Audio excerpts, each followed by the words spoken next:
Yes, Labour, if elected, say that they're planning to invest in floating wind farms off Britain's coast in a bid to reduce the UK's reliance on foreign energy. Now, this pledge arrives after recent figures revealed that the UK imported nearly half of its energy in 2022. Our intrepid TalkTV correspondent Nick Ellerby Jr. has been visiting a wind farm in Eaglesham, the south side of Glasgow, and he sent this report. Morning, Jeremy. Morning, Nicola. The plan today was to show you some of Britain's biggest onshore wind farm. I'm here at Whiteley, just south of Glasgow. There are 215 turbines here, but currently we can only see about 1.5 of them. Lovely spring day here in Scotland.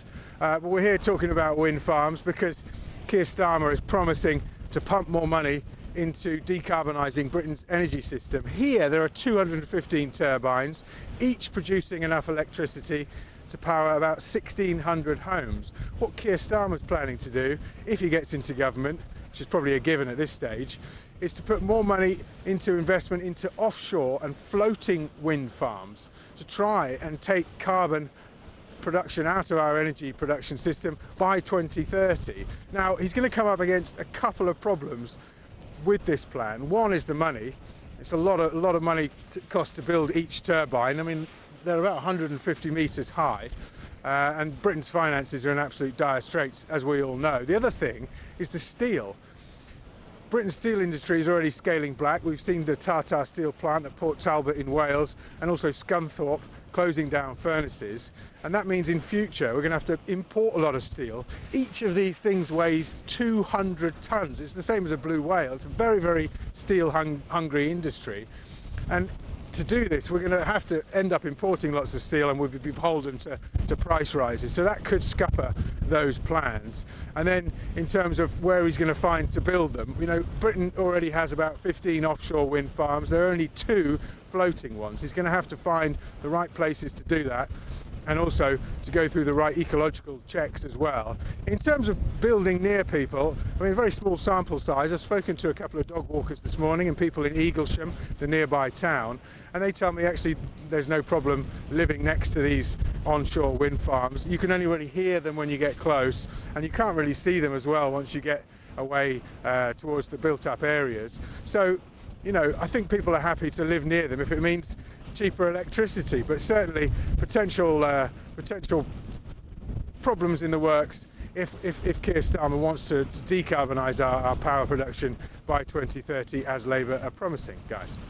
Well, thank you very much, Nick Ellerby, reporting from Eaglesham there. It sort of sums up today, that. We've sent him to look at a wind farm and there's such a blizzard he can't see anything. On a serious note, Jonathan, energy is going to be a big central debate in the next election. Labour, we're going to spend 28 billion turning it green. Oh, that's been rowed back on.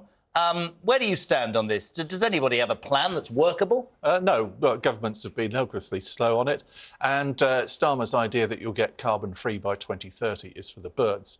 Energy and wind farms are important, but let's not forget, we do need an infrastructure that can cope with it and get us the power that we need for all these electric cars are going to be driving in a few years' time. So it's expensive, but the private sector can step up to the plate. I'm still finding it really difficult to get my head around the idea of a floating wind farm that's 200 tonnes worth of metal. How do you tie it up? It's incredible. What if it breaks and it floats away? Oh, I don't know. You just have to hope it's not going near a bridge, because we've seen more than enough disasters about that. Absolutely. Yeah. And the tragedy there, Nicola. A quick comment from you on this 3-week Easter recess. Do you think that MPs spend too much time in recess, or is it just about right? The country runs better when civil servants are left in charge. Really? Very good. Absolutely. Belgium... If they're at work, they're usually at home. Belgium had the best economic performance when it didn't have a government for more than 20 months. Optics, though, Jonathan, on a serious note, in the current situation, doesn't look great, does it? It doesn't matter. You know, they get out, they do other things. You've got to be realistic about what an MP does. And actually, if MPs are not quizzing people in the House of Commons, they should be out talking to real people and understanding issues away from the Westminster bubble. Then they'll understand what the housing crisis means, the cost of living crisis, and redouble their efforts to get it right for the future. Good man. Here. Well, thank you to former Head of Comms for Number 10, Jonathan Haslam.